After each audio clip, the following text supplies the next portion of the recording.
Halo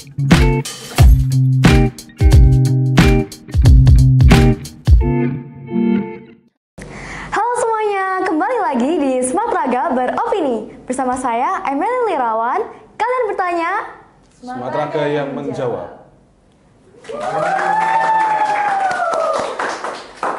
Oke, jadi tanpa berlama-lama lagi, aku bakal kasih waktu dan tempat ke Koko dan Cece untuk perkenalan ke teman-teman semua.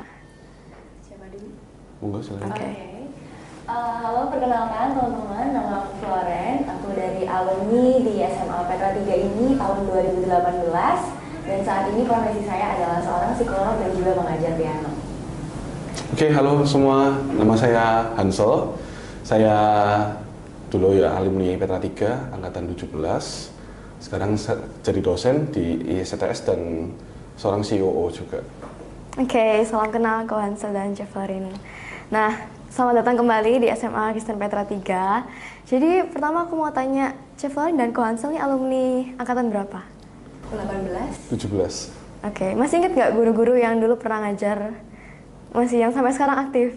Masih. Masih. Siapa-siapa? Banyak sih, Bu Kanti, Bu Kanti. Pak Masen. Wis Lucia, Pak Adi gitu. Oh, Iya. oke. Nah, kalau boleh tahu sekarang kesibukannya ngapain? Atau ada kegiatan yang aktif dilakukan mungkin? Kalau saya sebagai dosen, aktifnya sebagai dosen tetap di ISTS. Oke. Jadi mengajar tiap hari ya, belajar sama ya Tridharma ya, belajar, ngajar, dan juga pengabdian masyarakat, terus penelitian. Selain itu ya sebagai COO di PT sama partner saya. Oke. Kalau Chef Florin? Kalau aku kesibukannya sebagai pengajar piano di salah satu lembaga sekolah musik di Surabaya dan juga sebagai psikolog yang bekerja di klinik tumbuh kembangan. Berarti kegiatan akademik dan non-akademik ya? Iya, betul. Oke. Nah, pertama kita mau flashback dulu ke masa SMA.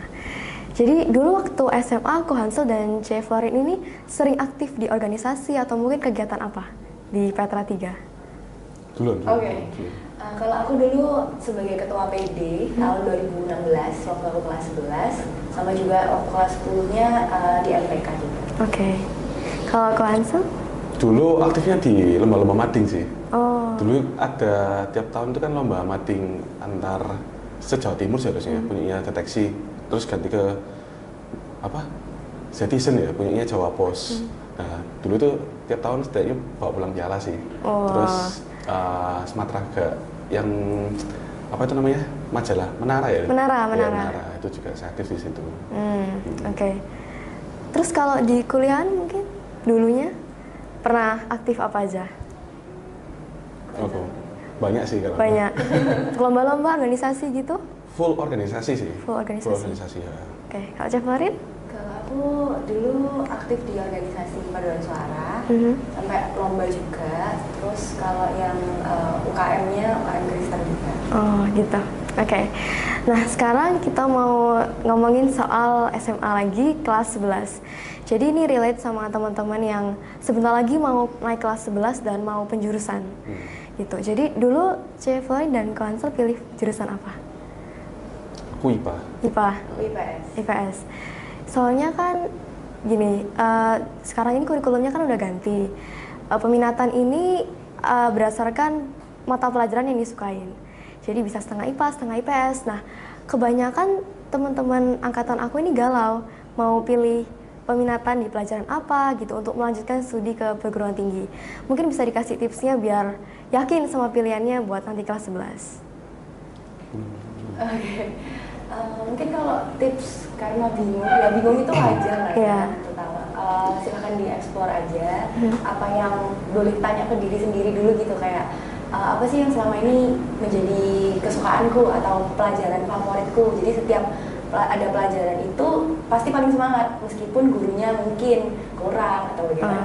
Nah, tapi kalau tentang pelajarannya sendiri dia tuh paling excited gitu. Nah, itu bisa jadi sebuah kunci sebenarnya untuk menuntun ke arah oh sebenarnya aku minatnya di jurusan yang ke arah sini seperti itu bisa.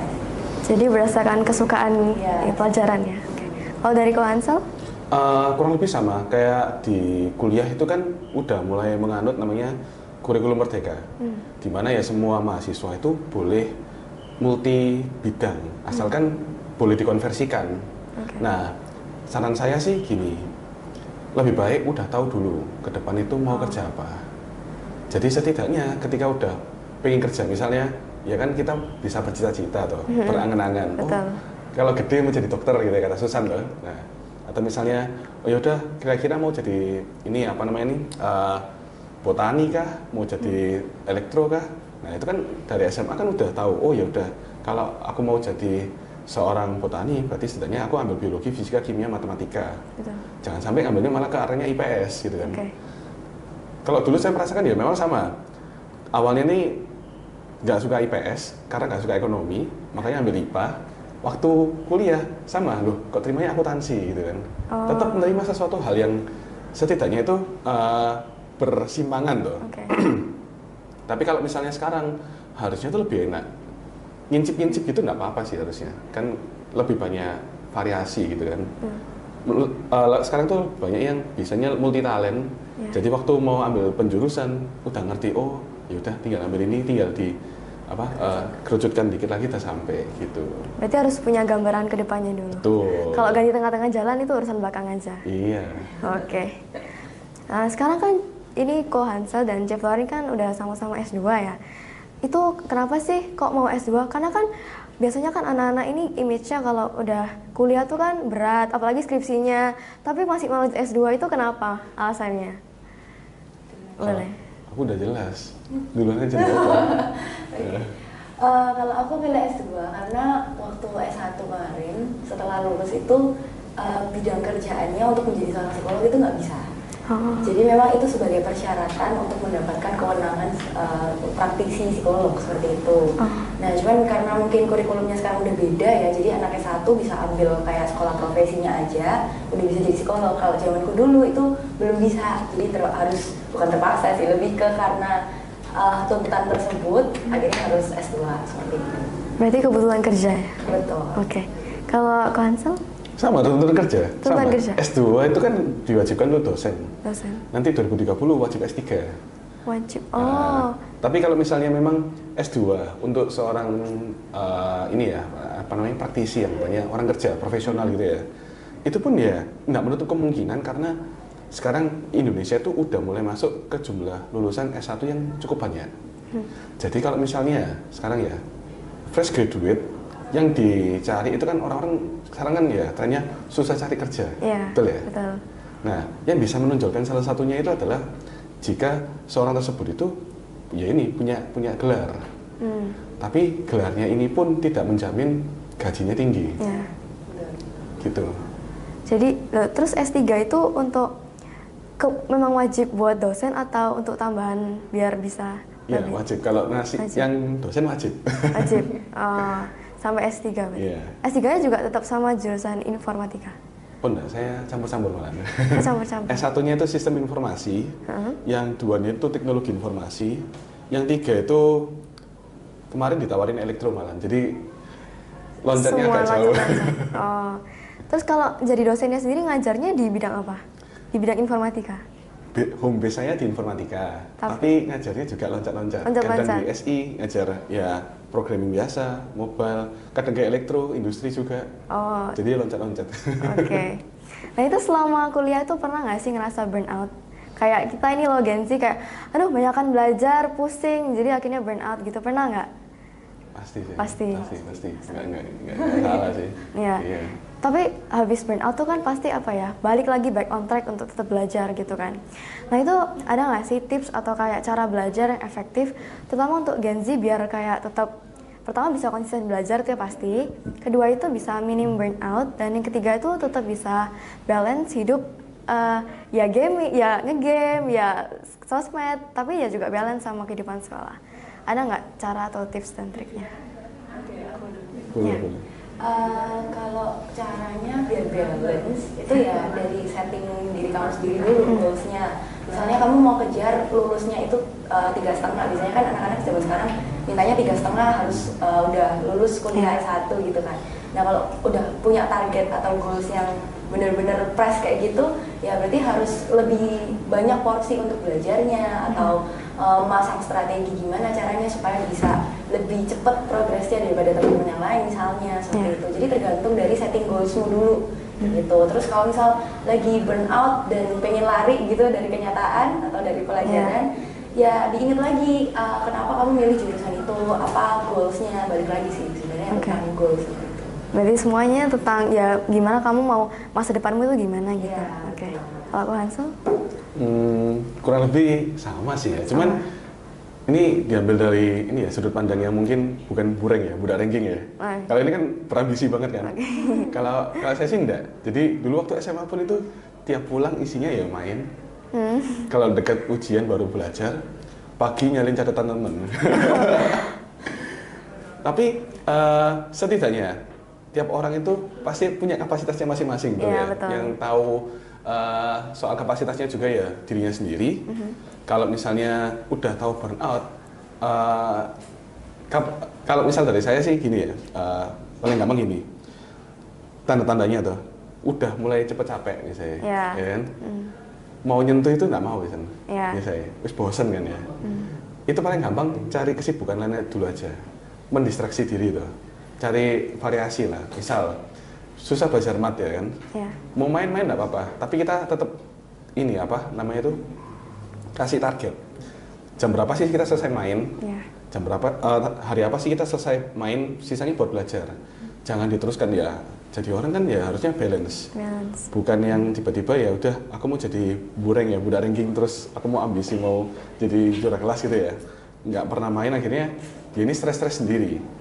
Sampai ya mungkin beberapa orang pasti kalau misalnya udah jadi yang berambisi terus nilainya jelek pasti sakit hati kan. Betul. Nah itu malah lebih punishment-nya lebih besar menurut saya. Jadi ya jadi orang yang balance saja.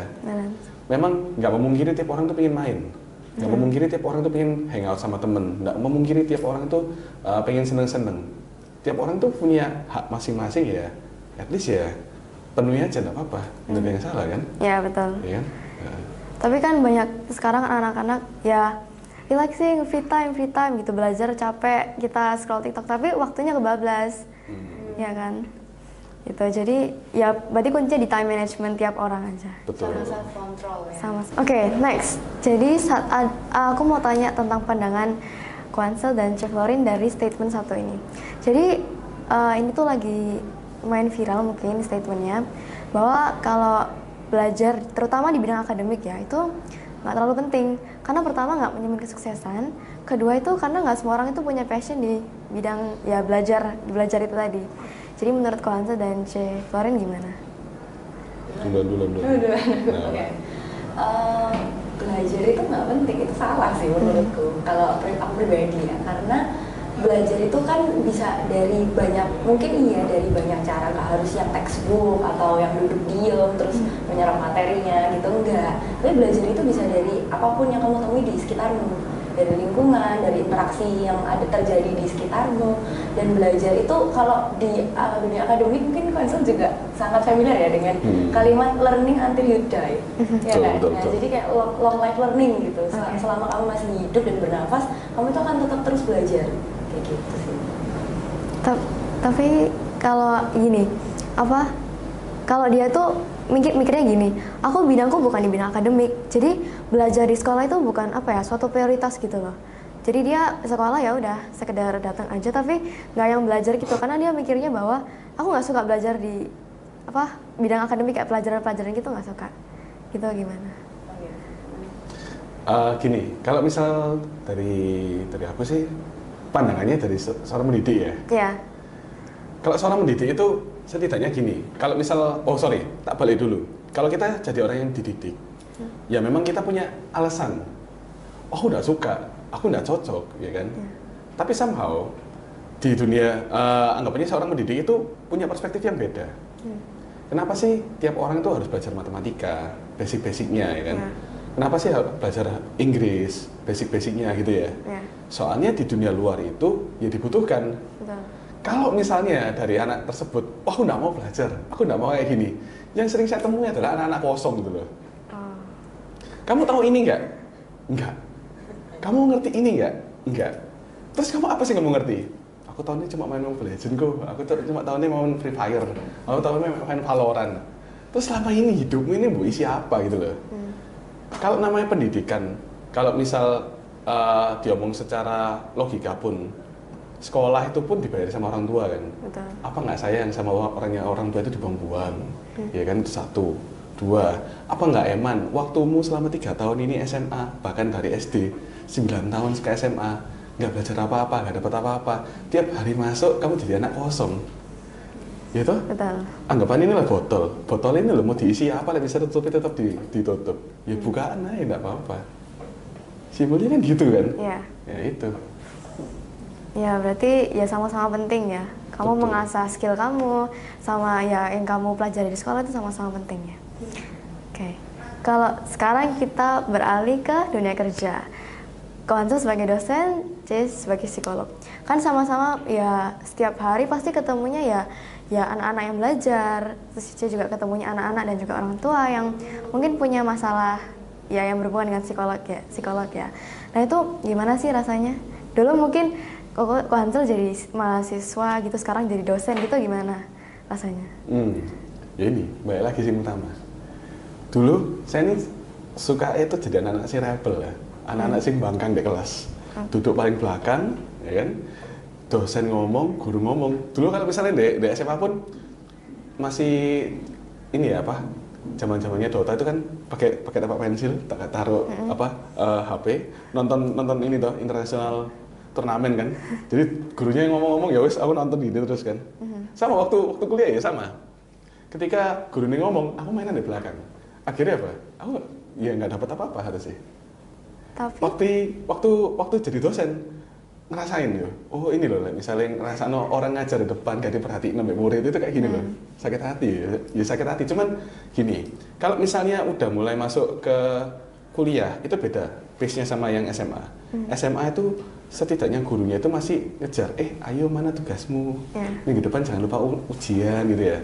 Kalau kuliah ya nggak ngurus, minggu depan kamu ujian, belajar urusanmu. Aku di kelas terus mari ngoceh, mari ngajari, kamu nggak denger urusanmu tanggungan. Soalnya udah mulai masuk ke pace-nya kerja. Kalau misalnya di kuliah masih ditimang-timang, disayang-sayang ya itu, ya nggak bisa didik apa-apa ke mahasiswanya gitu. Oke. Kalau Chef Lauren? Kalau aku dulu itu kalau misalnya ngeliat kayak orang yang bermasalah secara mental dan lain sebagainya, aku cuek sih, kayak lebih ke udah sih urusan dia gitu kan, ngapain aku ikut campur dan lain sebagainya. Nah tapi karena udah belajar di dunia psikologi dan lain sebagainya itu jadi buka wawasanku juga, dan ini kan hal yang nggak pernah aku pelajari juga selama di sekolah, maksudnya secara tertulis, textbook dan lain sebagainya, tapi ini bacanya dari lingkungan sekitar gitu. Oh terus jadi tahu sudut pandangnya, POV-nya mereka itu seperti apa ketika harus menghadapi, misalnya dia orang tua punya anak yang bermasalah, oh ternyata seperti ini ya, pantesan dulu guruku kalau misalnya guru-guru di sekolah di SMA kalau ada anak yang masalah itu kayak berusaha banget buat dibantu, entah ditolong dan lain sebagainya, sampai harus mereka kan punya rapat yang kalau kenaikan kelas ada anak yang nggak harusnya nggak naik kelas tapi mereka perjuangkan dan lain sebagainya. Itu tuh ternyata ada maksudnya dan lain sebagainya. Dan itu kan akhirnya membuka sudut pandang kita juga ya, kenapa sih kok kita ini tuh sebenarnya di pelajar, maksudnya disekolahkan ini tuh supaya apa? Supaya ya belajar banyak hal, nggak cuma dari materi aja. Ya benar sih tadi buat mengisi diri kita juga kayak gitu. Gitu sih. Jadi lebih paham sudut pandang yang baru kayak gitu. Berarti ingat dulu waktu masih jadi siswa jadi. Oke. Dan terakhir mungkin ada pesan untuk teman-teman SMA. Jangan jadi anak kosong. Oke. Pesan buat yang sekarang masih SMA, ya kalau belajar yang baik, dipergunakan waktunya dengan sebaik mungkin, karena semua orang itu ada masanya dan semua masa itu ada orangnya. Jadi kalau ini masanya kalian untuk sekolah ya sekolahlah yang baik, nanti masanya kerja ya kerjalah yang baik gitu, karena semua ini akan lewat. Berarti harus menggunakan waktu semaksimal mungkin dan seberguna mungkin. Oke, thank you buat Hansel dan Chef Lauren untuk sharing hari ini. Terima kasih semuanya udah dengerin. Thank you all. God bless you. Bye.